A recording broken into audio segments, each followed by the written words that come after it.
What's up guys, Shelby here. I'm actually going to be taking out my road bike this afternoon. It's like 80 something degrees out, overcast, perfect time to go ride. And I haven't been on my bike for almost like a year I think. So this is an old bike I got from a buddy of mine. He used to ride all sorts of types of bikes and stuff. So he hooked me up with this old 2014 Marin Stelvio, full carbon with some of the Dure stuff on it. It's a little bit older, but it still shreds. It's super fun. Bike's super light. And so yeah, I'm gonna take it out, do a little loop, and try and get a little burn going since today's been a little bit slow for me. So yeah, enjoy. It's a pretty cool area to explore, and I'm gonna pump up the tires here and take her on out for a little loop. Yee-hoo.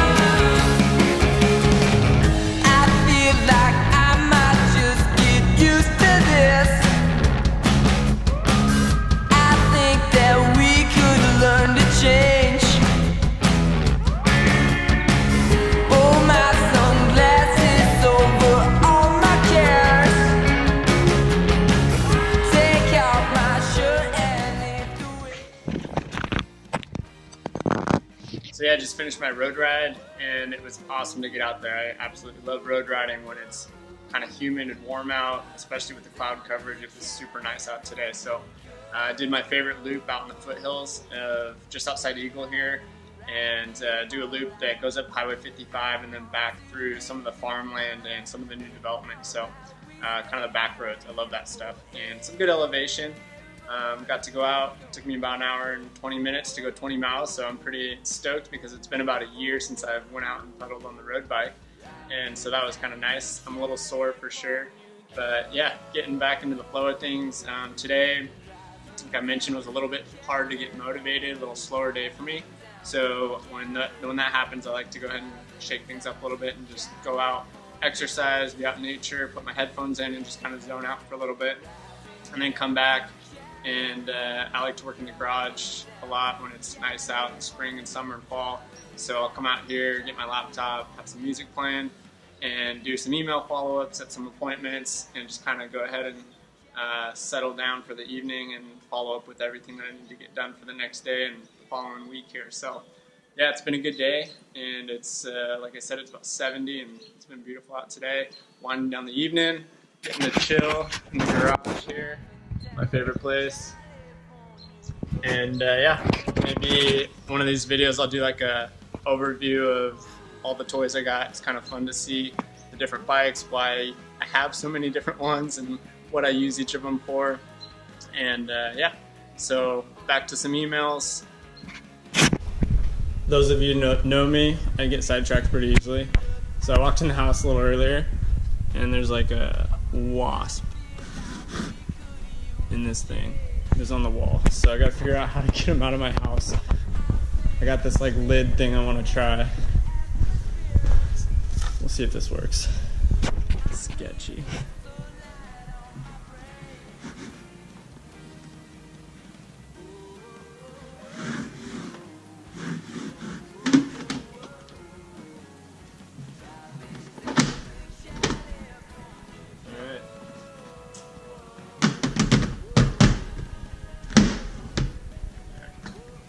Got him. Yee-hoo. Didn't quite work out as planned, but success either way. So yeah, okay, back to reality.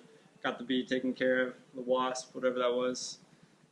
So days like this where, you know, I'm not out showing homes or I'm not doing a lot of paperwork or things like that are great days for me to go ahead and either create digital assets or make posts on Facebook or Instagram or Google, YouTube, whatever it may be, to help kind of be front of mind, create business, and start conversations with people that are thinking about moving out this way. So I guess today I'll kind of touch just briefly on some of the lead gen things that I work on. When I went into real estate, I didn't join a team. I branched out, did it myself. And, you know, there's plenty of advantages to joining a team.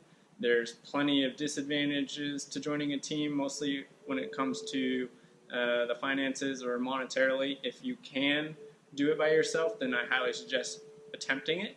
If you have some insecurities around the process or what it entails in regards to the back end stuff, then I highly suggest either having a mentor that helps you out. I've had plenty of amazing people influence me in my business and help me out when I need it, or join a team, right? But you're going to be taking a pay cut when you do join a team. Just be aware of that. But that may be worthwhile to you in the long run so that you can get some great processes and knowledge cemented in as a foundation and building block for your business. The main struggle with anybody that starts a new business seems to be lead generation, right? You have no client basis, no clientele in this new venture, and you're saying, how do I even get rolling? How do I get purchases or sell a product or get people to buy what I'm doing? And that's the same case with real estate, right? I came into a place that my network isn't as local as a lot of the folks here, and I obviously hadn't sold homes before. I've worked in sales, and people say, real estate isn't sales or it is sales or whatnot, but the way I view sales, just so you kind of understand my perception of it, is that it's relationship building, right? You're working with people, people are working with you. You have to understand some basic principles along those relationships and those conversations to be able to have expectations, deliver upon expectations, and ultimately exceed those expectations if possible. When you start a business, you understand that you're working with people. You need to find people that need your product, that have a want or desire that includes what you offer. And for me, I've honestly used social media a ton to find clients and to get people to actually engage with me, which is awesome. So yeah, it's still laborsome. You've got to produce content. You've got to be engaged. You've got to comment. I follow a lot of hashtags, however ridiculous it sounds, but people moving to Boise or Idaho bound or Idaho, things like that are relevant to my space and the people that are moving here. So I go ahead and engage with those folks, start conversations, get their information. They see that I have a presence online, further legitimizes my business. They see my reviews, my clients are happy, and so this helps build a great foundation for that interaction to take place. Yes, I still definitely believe in what the old school way of doing sales, face to face and shaking hands, door knocking, things like that, and those things do work. And in all honesty, in my early days of my career, I actually was forced to do cold calling and to go out and prospect and stuff like that to develop your pipeline and your territory. No joke, I made 150, 200 calls a day sometimes at work when I was doing prospecting. So I'm no stranger to what it means to go out and cold call and put your feet on the street and door knock. And I did that. I traveled to the Southeast mostly in my beginning days at a tech company. And I'd set up client meetings, and it's pretty cool because one of the trips with my mentor, it was one of my first times actually going out. I was probably 22 or 23, and one of my mentors took me under his wing and we set up a trip to the Southeast. We went all the way from Kentucky down to Mississippi, and we had something like 17 or 18 meetings set up over the span of 4 days. And we drove, no joke, something like 2,000 miles. We drove through the night, we drove during the day in between the meetings, and eating on the road, rotating drivers to sleep. And it was crazy because it just immersed me in this idea of, if you want it, you got to go out and get it. So that was a great experience for me to learn what it means to prospect, to get in front of people, to talk to people and engage them. And, we actually ended up closing a good portion of our quota for the year from that one trip alone. So I definitely understand and appreciate the value of getting out and door knocking and cold calling. And honestly, when I started in real estate, I also did spend days door knocking. I door knocked like 600 doors or something in the first month and a half. And yeah, I could have done more, and I didn't, but I did get some great conversations going, got my feet wet, got all the jitters off, and it was a great way to kind of get exposed to what you're dealing with in those conversations, what questions get asked, how to field those things, and what you should be concentrating on when you are engaging these customers or potential customers. I've also gotten, originally, I worked with lenders. Lenders would reach out to me. I didn't really know why at first, and obviously they want to work with you. In retrospect, I just got free lunch and I was like, okay, cool. What I would do in each of those meetings was I would request that I would get a list of loan applicants to some extent, whether I have any type of contact information or leads that had gone dark on us, and that's kind of what we would focus on. I would go ahead and get a list, and in return, anything that came from that list would go through that lender. And that's another way to find business. Some of these things work, some of them didn't, but it's all a process. And if I've learned anything in any capacity, if you're selling something or you're working for someone or you're providing a service, it's a numbers game, period. And that's what I was taught from the get-go. As long as you're always moving in the direction of finding clients and customers, whether that's calling or posting online or engaging in conversations or reaching out to folks and shaking hands, then that's just a byproduct of that action and outreach is always execution. So when you do lead gen, keeps you in a right mindset, keeps you active, keeps you motivated.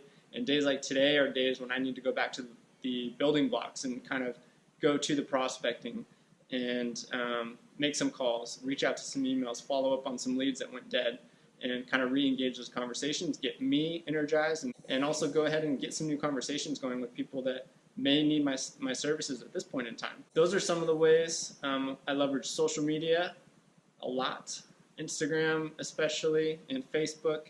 I have a course tutorial with a good friend of mine out here that will be released shortly on how to set up your social platforms, everything from YouTube to Facebook to Instagram to Google AdWords to locations, Facebook, reviews, how to use all these platforms in unison in a snapshot to leverage your business presence and your digital presence that creates legitimacy for anybody that looks you up.